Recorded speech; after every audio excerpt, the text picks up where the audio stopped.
Hello and happy St. Patrick's Day to everyone. We're joined, as is our custom here, every year on this date by the host of the annual South Boston St. Patrick's Day breakfast, a former four-term state rep serving the 1st Suffolk District in the Senate since 2018, where he represents South Boston and parts of Dorchester, Mattapan, and Hyde Park. Senator Nick Collins is here. Senator, may the road rise to meet you. Thank you. Thanks for having me. Thanks for being here. Let's talk a little bit about the breakfast, then we're going to get into some Beacon Hill type topics here and city stuff. Who would you say are your top, or not just for you, but for others, the top 3 targets at the breakfast today? Well, I think top billing on the menu for sure is the mayor's race. Mm-hmm. You know, it's going to be an exciting time in Boston.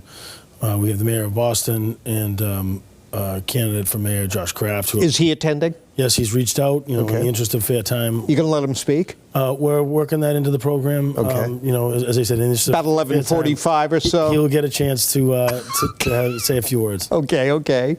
All right. So the mayor's race. I'm sure you'll have some jokes for the mayor. Who else? How about Auditor DeZoglio? Well, I think everybody we're going to have up there is going to get a little bit of taste of the Irish on St. Patrick's Day, and we also like to make mention lightly of the folks who weren't able to join us.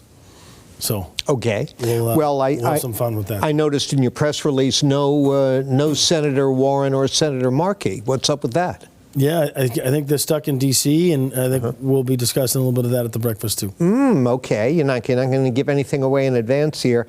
How about Elon Musk? You think his name might come up? It may. I think, obviously, he's had a lot of headlines with what he's doing in the Trump administration with Doge, and I wouldn't be surprised if he gets a lot of airtime. Do you know anyone who drives a Tesla? Not personally. I see them out there, but I don't know anybody personally. I don't believe that drives a Tesla. Okay, well, so no concerns for your circle of friends and acquaintances, because they've been the Teslas have been getting vandalized, as you know, I know. Charging stations and so forth. Yeah, we don't support vandalism. No, but I know that. There's a lot to say there about the work he's doing in D.C. Well, speaking of vandalism, the parade that follows the breakfast on St. Patrick's Day always draws big crowds. And there's a small minority of people in attendance who overdo it with the drinking. Mm-hmm. And last year, there seemed to be an especially large number of complaints about rowdy behavior, vandalism, public urination, that kind of thing.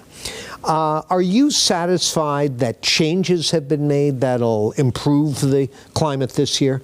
I am. We'll see how it plays out, but I know that the state police are stepping up their support for the parade at the request of Boston Police, along with the Transit Police. We have a really well thought out plan by the MBTA on how they're managing the flow of people, and we're getting support from other agencies as well, and the Boston Police have really stepped up. I think sending a message up front early is important, that it's a family-friendly environment, and we have reestablished a family-friendly zone at Medal of Honor Park, which was the scene of some of the incidents last year. What does that mean?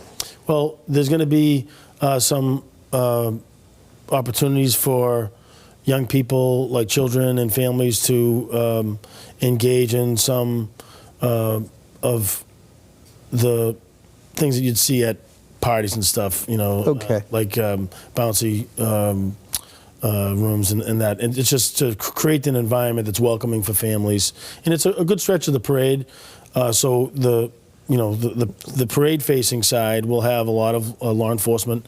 We'll also have park rangers up there. And they'll be confiscating booze and cracking down on that. Okay. And we'll also get support from the Sheriff's Department to help pull people off the street, so we're not pulling police off the street if people are arrested. All right. Well, we're looking forward to a banner day. We're going to take a quick break, and when we come back, let's talk a little bit about the race for mayor and some of the issues that are occupying Beacon Hill these days when we continue our conversation with Senator Nick Collins in a moment. Stay with us.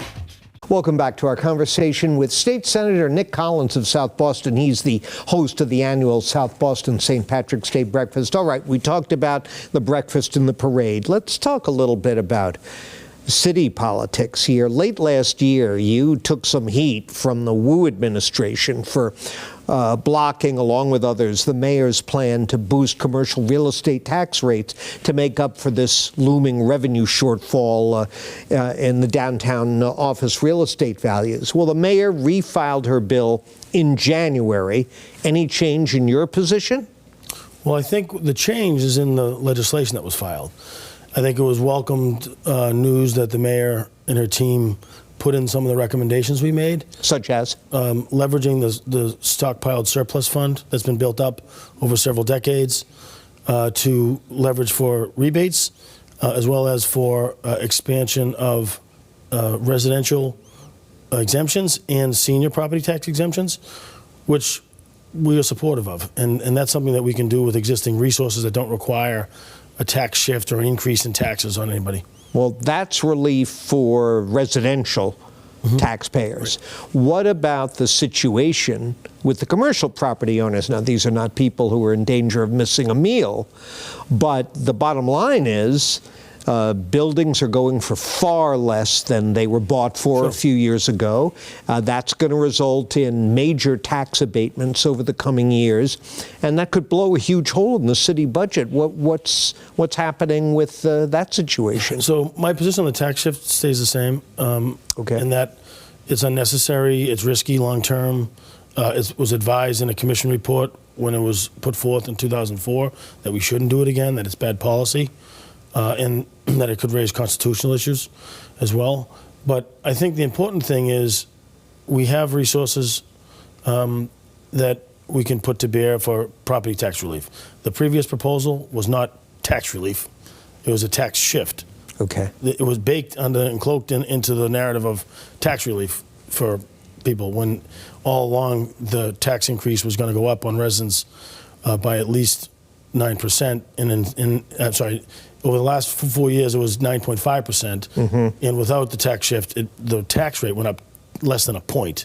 So what the residential property owners saw was an increase in their unilaterally determined assessed values. That was the spike in property taxes, right, based off of assessed values that went up dramatically for a lot of people in the city. Are you supporting Mayor Wu for re-election? At this point, I am not wading into that. We got a lot of work to do in the Senate, and I'm grateful to be back, as well as be reappointed to the Committee on State Administration and Regulatory Oversight. We got a lot of work to do there. I'm very excited about that, and we're going to take a look at how things are going, but tend to not jump in too early into a race that's not my own. Well, will there be one issue that, as a South Boston resident yourself, is top of mind when you're looking at that race? Well, the issue that I've been working on my entire career, which is still an elusive one to solve with flawed policies, is the situation at Mass and Cass. We've had 10,000 people overdose on the streets of Boston in the last 4 years. And we've had over 2,500 die. And that has to change. While we're saying we're the safest city in America, that's still the case, that we have a crisis that's unmitigated. I think we need to make a major shift on how we intervene. It was welcome news that the new appointment for the person tasked with this issue for the city is moving more towards the position of civil interventions. And when we have people who are being brought to the emergency room and are discharged without treatment, oftentimes with hospital slippers on, back to the street, who come back in the same door or into the courtroom or into a jail because of either being victimizing someone or being victimized, and we don't change policy, that's on the government at this point. We've already sent government resources to save these people. And at a certain point, when we're batting 900 on Narcan administration, we're saving 90% of people, but we're losing 10%. So you can only go so high with your precision on that. I think the policy has to change up front to intervention. If someone's brought to the emergency room, there should be a policy that we're going to use our tools, both public officials and medical officials, to intervene and lobby that individual for voluntary treatment, and if not, pursue involuntary treatment. Well, that certainly bears close watching. Our time is up for today, but we'd like to stay in touch with you and have you keep us posted on how that's going. Senator, thank you. Thank you. And happy St. Patrick's Day. Happy St. Patrick's Day to you, and Evacuation Day. And thank you all for joining us. Now it's back over to my colleagues for more WBZ News.